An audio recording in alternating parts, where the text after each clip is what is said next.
Only on CBS Atlanta, disturbing allegations that police are putting innocent people behind bars and making arrests just to meet quotas.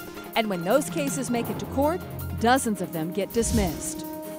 And now tonight, victims who say they were falsely arrested are talking only to CBS Atlanta. We'll tell you their stories then. Chief investigative reporter Wendy Saltzman takes their tough questions right to one of Atlanta's top cops. Imagine you see a woman on the side of the road and you think she may be in trouble. Then when you stop to check, you end up handcuffed and in jail. The men we talked to say that's exactly what happened to them.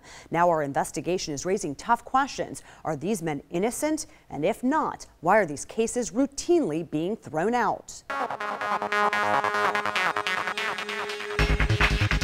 I figured it was a woman in distress, car broke down or something. These three men tell a similar story. There's no way I was trying to buy sex. I was just going to the store. They say they were humiliated and arrested for solicitation, but they say they're innocent. This lady approached me, propositioned me 3 or 4 times for the conversation, and each time I told her no, I'm fine, and I pulled off. Only Patrick Calloway would show his face after he pled not guilty, and his case was dismissed. I wasn't going to plead guilty to something that I didn't do. It got vulgar. She was like, so what do you want to do? You want to do That was when I pulled away and left. I was adamant about not pleading anything other than what I was, not guilty. And our investigation found these three men are not alone. Can I talk with somebody, please? I have never had a client charged with solicitation found guilty. CBS Atlanta News obtained hundreds of court records and found out of 140 solicitation cases, for every one person who was found guilty, 2 were not. What can I do? 44% of municipal court cases against Johns were dismissed or not prosecuted. 28% of the defendants pled no contest and paid a fine.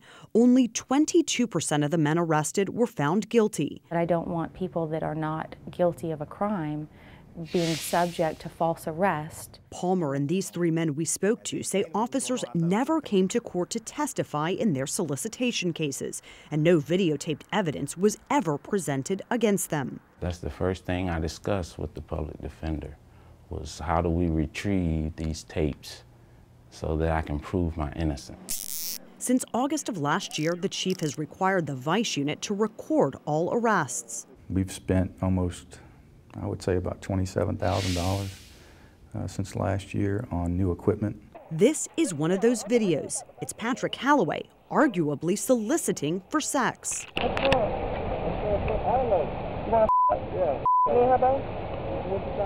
And I think we can both agree that he was not there for any other purposes but to solicit her for sex. So why was his case dismissed? Wendy, I don't know that. Lieutenant Scott Crayer runs the Vice Unit. The allegation that's being made is that you all are just making arrests to increase your COBRA numbers. Well, I think we all know that's false.